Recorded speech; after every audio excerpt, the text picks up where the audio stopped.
Praise the Lord. All right. We started an interesting journey called The Sound of Revival. And powerful song from Emma Sing this morning. Can we appreciate the choir for that great rendition this morning? I did part 1 and 2 up till last Sunday. On Thursday, Pastor Andrew also went deeper in the river. Let's do a quick catch-up. Scripture for the month, Joel chapter 2, verse 28. God said he will pour his spirit upon all flesh. Your sons and your daughter will prophesy, and your old men will dream. Only old people should have dream. Young people should see vision. Young men should see vision and not dream. I don't know who you are in this house this morning. Every negative dream against your destiny, I command it to die. It will not see the light of the day. May I sound a warning? And there are people in this house also, you always have negative dream about other people. Please keep it to yourself. If you have dream about someone and you can't stand in the gap if it's negative. You can't stand in the gap to say that this dream will not see the light of the day. That's what you should do. Sometimes those dreams are not just demonic. It may be an awakening. God just trying to tell you something because he instructs our rain in night season.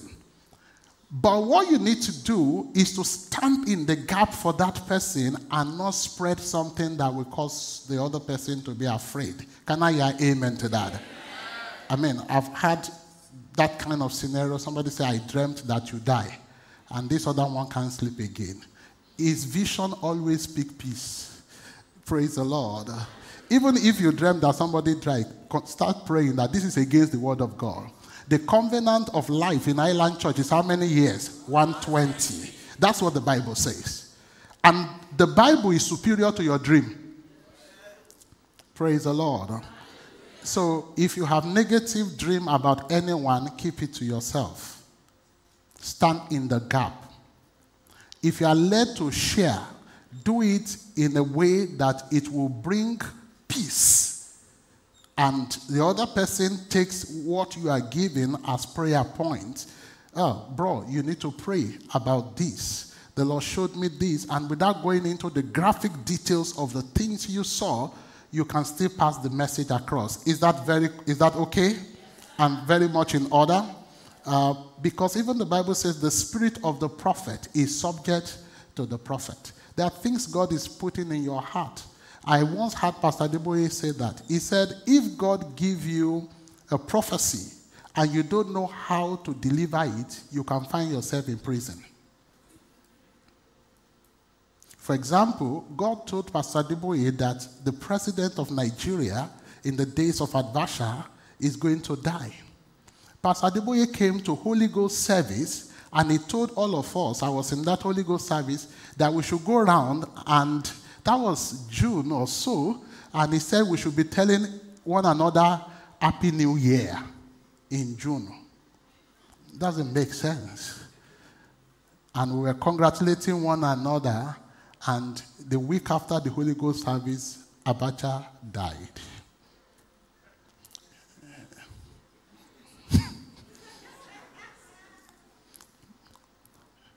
After he asked us to tell one another Happy New Year, he said, the reason I'm asking you to do that is because a big fish is about to leave the river. He didn't mention anybody's name. Otherwise, DSS will just surround the whole of Redemption Camp. If God gives you a vision and you don't know how to deliver it, you will find yourself in prison. There are so many confused people all around and looking for people to join in their confusion. A lot of people being governed by their dream. I've preached about this before. Be driven by their dreams. I saw it, and your life is at one spot. This is superior to your dream. Any dream not consistent with this word is your dream, not God's dream. What you need to dream after now is Bible dream. I see myself preaching at 90 in this world. So if I have weakness now, this weakness is temporal, momentary. It's not going to be forever because this word promised me long life. All I need is to impose the word on my weakness. By his stripes, I'm healed. You saw yourself in a coffin. He said, no, I can't be in the grave. With long life, it will satisfy me. Are you satisfied at 50? Are you satisfied at 30? Then he said, no. Then you minus whatever is your age now, and I want you to prophetically do that from 120. How many years do you have left? Shout it. Oh, you're afraid so that your neighbor does not know your age. Praise God. How did we get to that? The scripture for the month. Pour my spirit upon all flesh. Your young men, they see vision. Your old men, only old people. If you are above 120, be dreaming. Your old men will dream. Young men should see vision. Should see revelation. If there is someone who should be dreaming, it should be me by my name.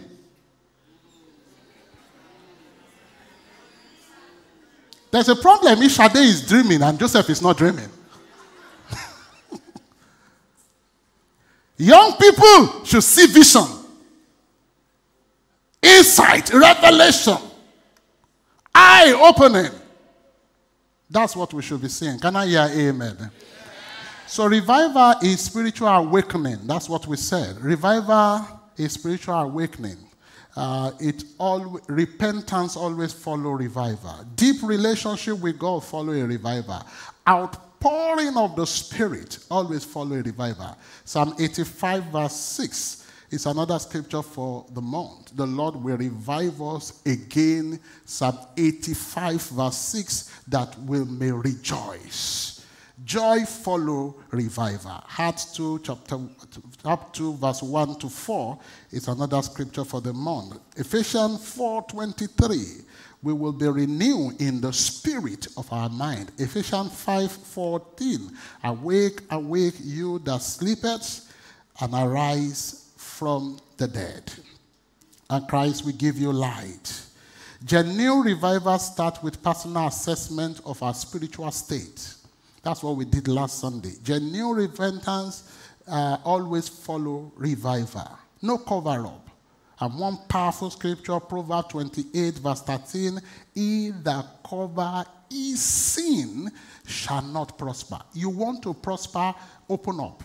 He that confess and forsake shall obtain mercy. We also say last Sunday that you need to go to the source. Go to the source and repent. There is a source of your challenge. And the Bible told us that if the foundation be destroyed, what can the righteous do? On Thursday, Pastor Andrew took us deeper by telling us about tarry. You want revival, you must learn how to wait. You must learn how to wait. They that wait upon the Lord shall renew their strength. They shall mount up wings like the eagle. You need to sing that song and ask God to teach you how to wait. Can we sing it this morning? They that wait upon the Lord shall renew their... Stop. The word renew there is revive. Those who wait, revive. That's what we taught on Thursday here. Tarry. They that wait upon the Lord shall renew their strength. They shall mount up with wings as eagles. They shall run and not be weary. They shall walk and not faint. Teach me, Lord, to wait. One more time, church. They that wait upon the Lord shall renew their strength. What will they do? They shall mount up with wings as eagles. They shall run and not be weary. They shall walk and not faint. Teach me, Lord. Teach me, Lord, to wait. When we wait, we renew our strength. When we wait, we are revived. Luke 24, verse 19.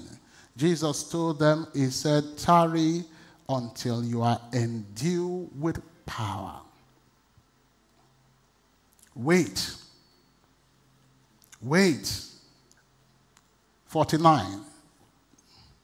Wait. 24:49. He said, I'm going to send you the promise of the Father, which is the Holy Ghost. But tarry in the city of Jerusalem until you are endued with power from on high. You want revival? You must learn how to wait upon the Lord. Acts chapter 2, 1-4, while they were waiting for the promise of the Father, the power of God came on the day of Pentecost. When we wait, we receive the promise.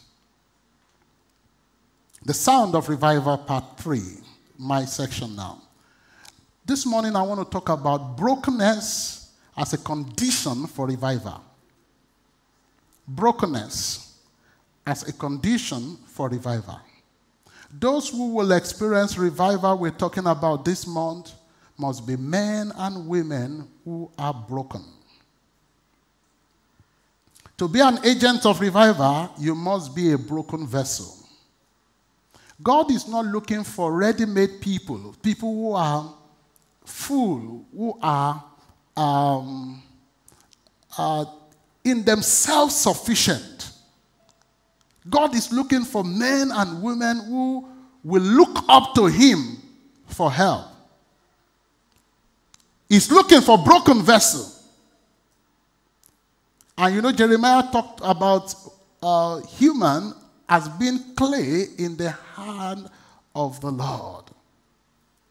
People who are mendable. You have your plan, but God says, my ways are not your ways. Neither my thought, your thought. This is what you set out to do, but God says, this is what I want you to do.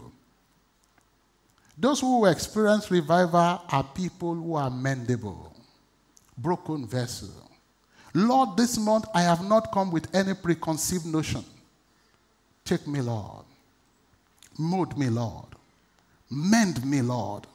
Break me, Lord. Send me, Lord.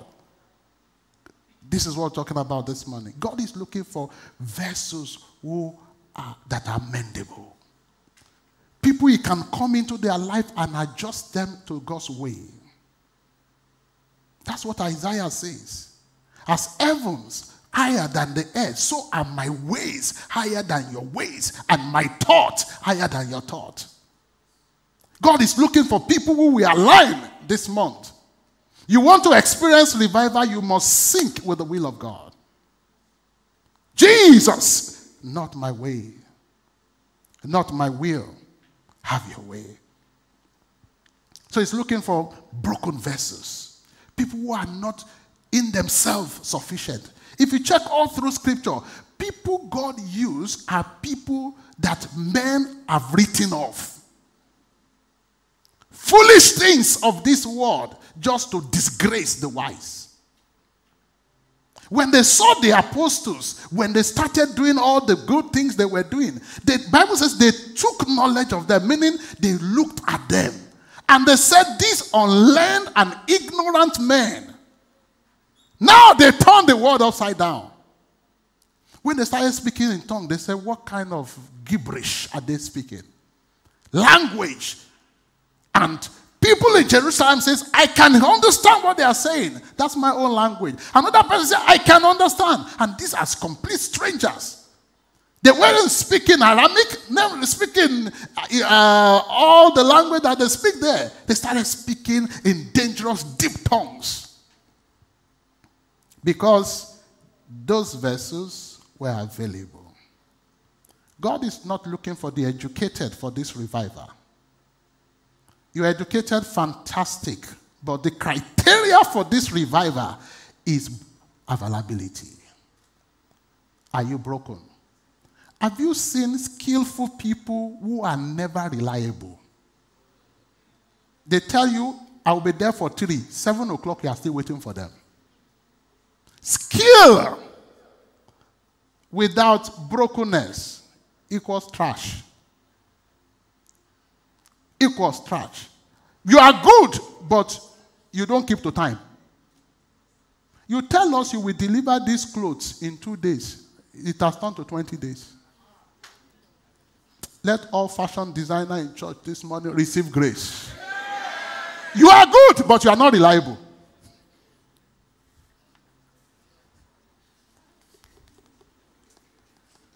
Somebody say, may God not allow pastor go near my own profession. Praise God. Do you know anybody like that I'm talking about this morning? Very good people, but they don't keep to time. They can disappoint. So if you need to go for a function in 2 days or in 10 days, you will tell them, I'm going tomorrow. Because you know he will not deliver tomorrow. Praise the Lord. God is looking for people who are available. You are not good, but you are available. You are not good, but you are mendable. You are not good, but God can use you. This is something about the first miracle of Jesus. We don't emphasize it. We always focus on how he turned water to wine. Nobody is talking about the vessel. Without the vessel, there cannot be any water that will be converted to wine. John chapter 2, let's look at it this morning, verse 6. And the Bible says, there were set there 6 water pots. These are the vessels of stones. And these vessels are not golden vessels. They are not vessels in the kitchen. They are vessels after the manner of purification of the Jew, containing 2 or 3 fixing apiece. Give me an IV of this scripture. Give me an IV. Let's go back to that verse 2. The Bible says, nearby stood 6 stone water jar or pot, the kind used by the Jew for ceremonial washing. It's water to wash hand. Each holding from 20 to 30 gallons. That's what this container can contain. Then go to verse 7. Then Jesus said to the servant, fill the jar with water. So they filled them to the brim. Now, something remarkable here is that those vessels, number 1, they were available. Number 2, they are empty. Many want miracle, but you are not available. You want God to use you, but you are never available. Okay, another area is that you are available, but you are full of all manner of things. You are not empty. That is how Jesus performed his first miracle. Those vessels were there, were available. They are not the kind of vessel, if you want a miracle, that you will go after. Everybody walk past them. Only people who need to wash their hand, they say, oh yeah, pour water. And they wash their hand before they go into the temple. These are not vessels you use for wine. But that is the same vessel the master picked, and you got the best wine. God is looking for people who are available. He's looking for people who are empty. Master, if you are going to use anyone in this age and time, I'm available. If they are talking about revival, I'm the vessel to carry your glory. I want to carry your glory to the end of the world. The song they sang this morning says, I am reviver. I am your reviver. God always used the foolish things of this world to disgrace the wise. The things you have written of, the things that men despise. When you say something is broken, people throw them away. Men throw it away. Men despise it. But God is always interested in those broken things. Things you have written of. Nobody will think it is from that same purification vessel you will get the best of wine. And Jesus is saying, I want to pick you and bring something sweet out of you. Can I hear amen to that? Something glorious out of you. Men always despise anything broken. They write it off. Once they say this thing is broken, they throw it away. But that is what God is interested in. I'm here to announce to you this morning that God is interested in you. I don't know who you are. God is interested in your family because of you. He wants to use you. He wants to fill you. He's hearing your cry, Lord, use me. If you can use anything, Lord, you can use me. God can use donkey. He can use animal. He can use stone. He can use water pot to fulfill his mission. God, if you want to use anything, consider Joseph. My heart is crying. Use me, Lord. Fill me, Lord. I'm empty. I'm not full of myself. Use me, Lord. That's what brokenness is all about. God is looking for available, usable, mendable vessel this morning. People who are crying and say, God, I'm available for you. I'm a vessel to carry this revival. Vessel to carry this glory. It's looking for broken vessels. It's looking for empty vessels. It's looking for vessels that are made for this revival. Who will have thought that a purification pot will carry the best of wine? Who will have thought that a ceremonial washing of hand pot will be the one to carry the best of wine? But that is the same vessel God used. You want to drink the best of wine? In fact, when Jesus said, fill it with water. And we read here that they fill it to the brim. Then Jesus said, take the same water from that pot and give it to the chairman. Listen, if you argue with Jesus and say, Jesus, if it is wine, this one is for washing of hand. It's dirty pot. There will be no miracle. I hear say to someone, stop arguing with God. Stop dictating to him the mode for him to use you, to deal with you. Lord, if you're going to give me husband, it's not this man. This one that come to church is polo, is always like this. Like a status. And God says, that is your broken vessel. The foolish things of this world to disgrace the wise. God is looking for your brokenness. And he said, and until you surrender, he can't use you. He won't use you with pride.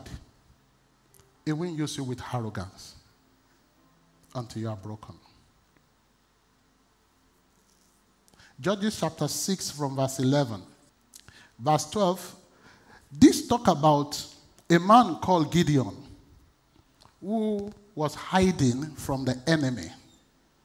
Then in verse 12, the angel of the Lord appeared to him and said, mighty man of valor. Gideon says, you misrode the angel. I am hiding. Verse 11 says, he was under the oak tree threshing his wheat. He was hiding from the enemy.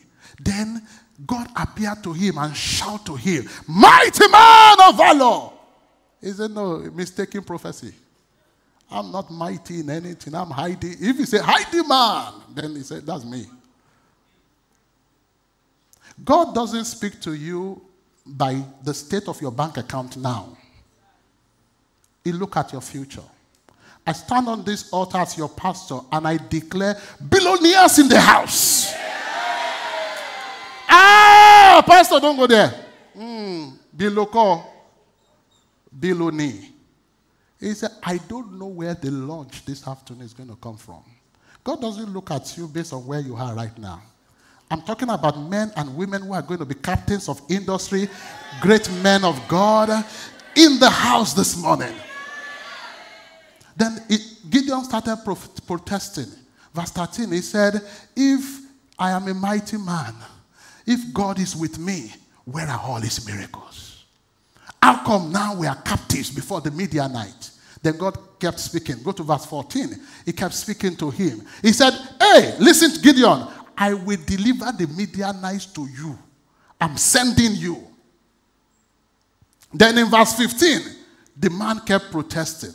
He said, and he said to him, oh my Lord, how do you want to save Israel? Behold, my family is poor in Manasseh.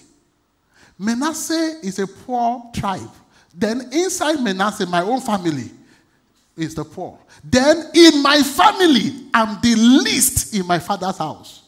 If you want to use somebody, why don't you go look to my senior brother? Why don't you go to the elders in the family? Why don't you go to those who went to school? God always looks for forsaken vessels. People who are hiding. People who says, I will never be a pastor. Those are the people that become pastors.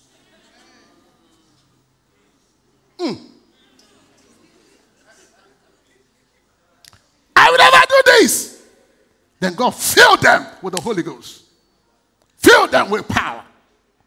I am the poorest. Maybe you are in church this morning. You say, Pastor, I don't have capital. You are Gideon. I don't have money. You are Gideon. God is looking for people like that who are at the bottom of the ladder. Who you thought nothing good will come out of them. You know the rest of the story. As one man, God delivered the Midianite into the hand of Gideon. But once upon a time, Gideon was a vessel hiding. A vessel you thought God cannot use. John chapter 12, verse 24. Except a corn of wheat fall into the ground and die, it abided alone. But when it dies, it brings forth much fruit. For God to use you, there must be a time when you go down. A time when things are not working. A time when it looks like all your mates have gone ahead of you. When it looks like you are abandoned. What's happening? How come everything is just not working around me? And God says, hey, I'm preparing you. I'm preparing you for something great. Listen, if your womb will carry Joseph, there will be delay. If your womb will carry Samuel, there will be delay. That man gave birth to many children. In fact, other children after Samuel, but nobody remembered them except that first one that opened the matrix called Samuel. After many years of delay for Hannah. Something that will be great, take time. Some of you don't break down in your broken state. God is working on you. He's working on you. I can imagine the ass that Jesus rode to Jerusalem. That ass we read in the Bible was tied down for many years.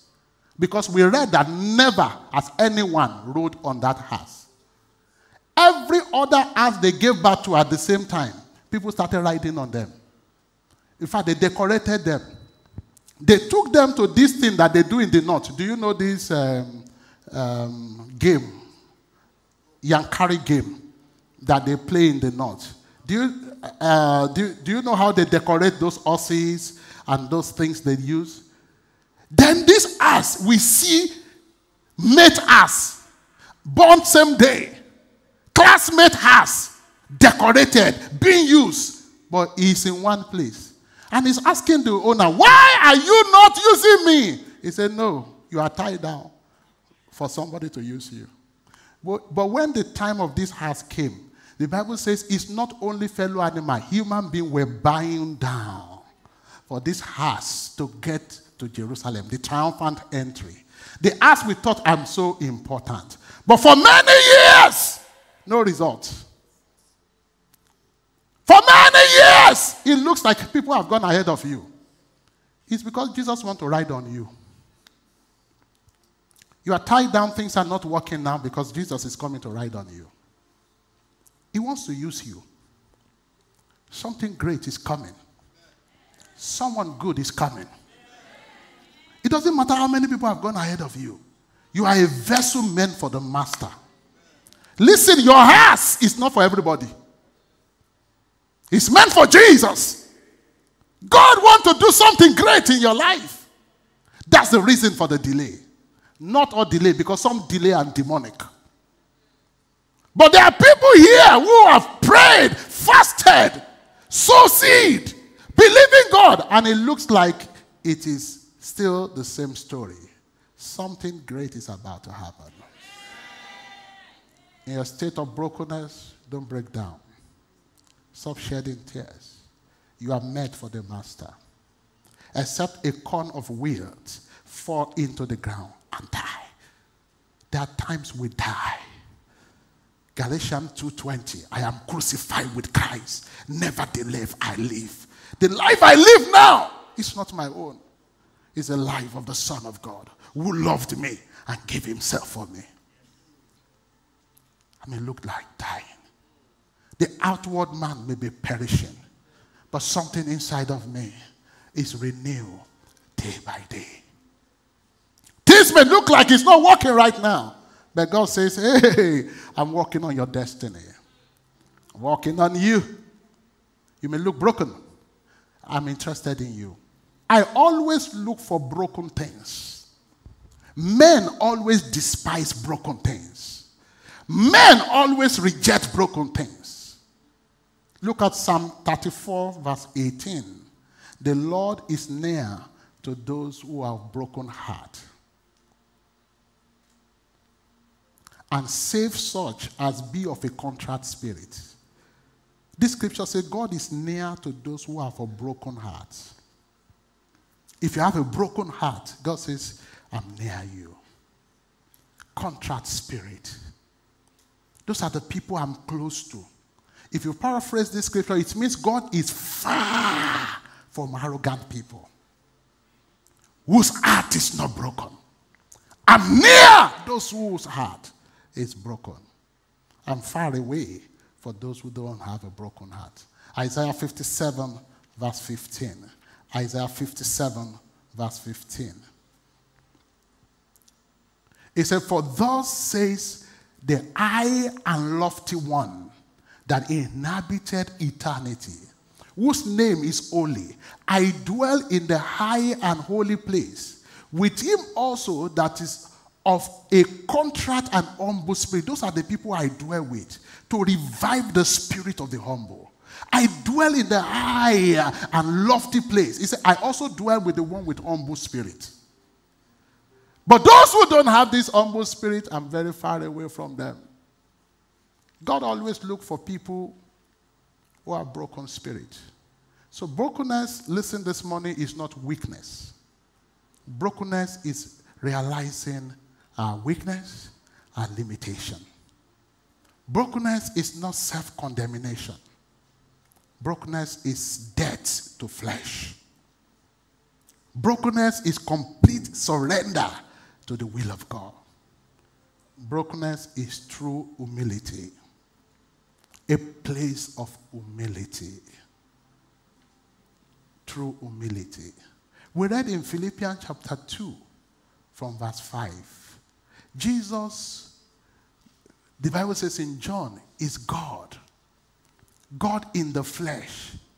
And he's saying, hey, beloved, if you are going to be revived, let this mind be in you, which was also in Christ Jesus, who was in the form of God. In fact, he is God. But he thought it not in robbery to be equal with God. He humbled himself. He made himself of no reputation. This is what they call brokenness.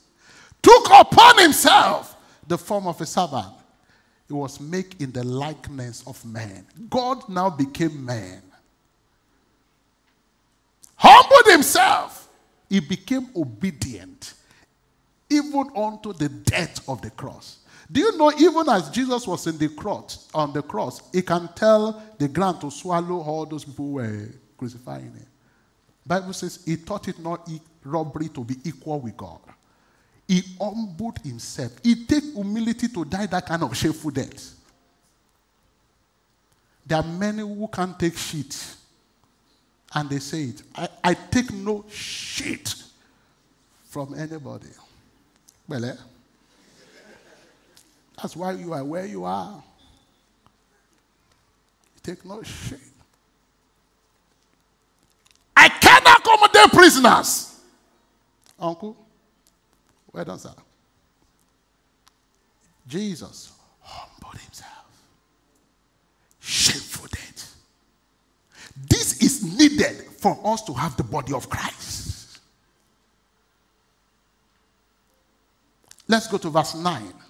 After dying this kind of, they say, after this kind of shameful death, not knowing that anything that will give life must first die. Except a corn of wheat, first there must be a fall into the ground. Then there must be a death. It abide alone. For you to multiply grace, there must be a time where you are offended but you cannot respond.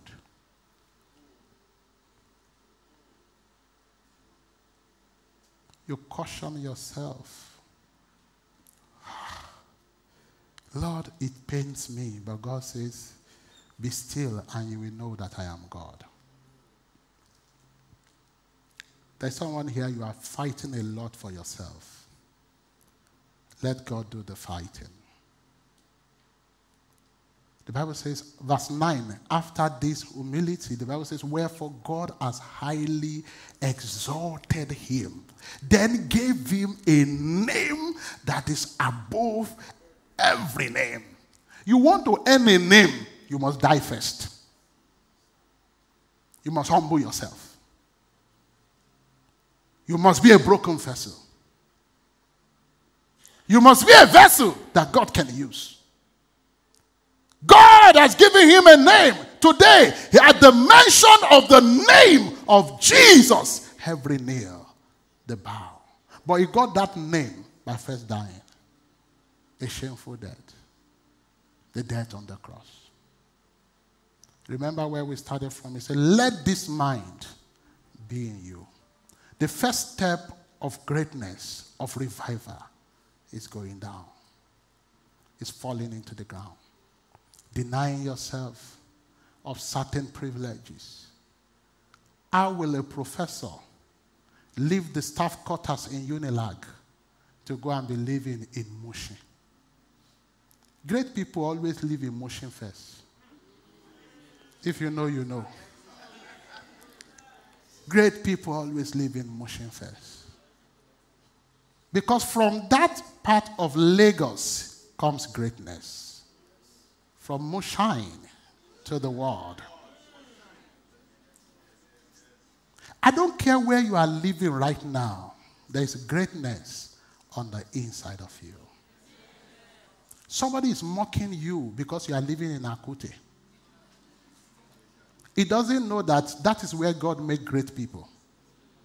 From Akute to your house. He's mocking you because you are living in Ibafo. Right now he's in Lekki. Life is marathon. We are not on 100 meters. You may be ahead now, but God is preparing me. I'm the ass that is tied down. I am for Jesus and not for anybody. I'm not for everybody.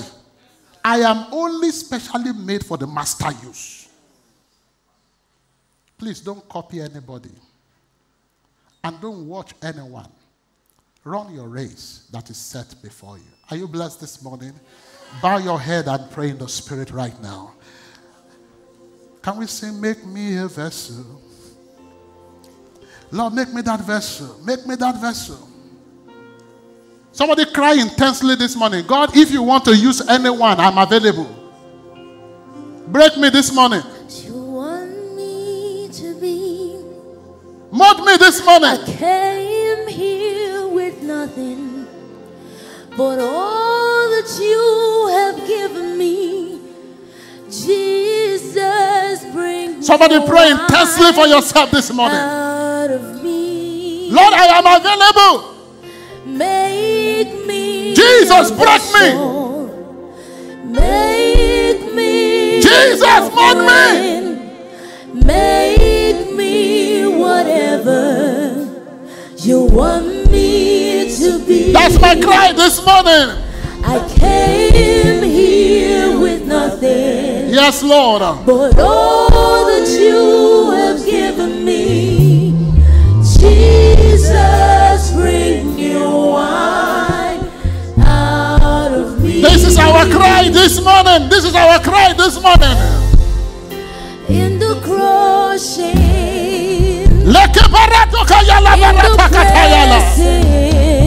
Lord, bring something precious out of my vessel.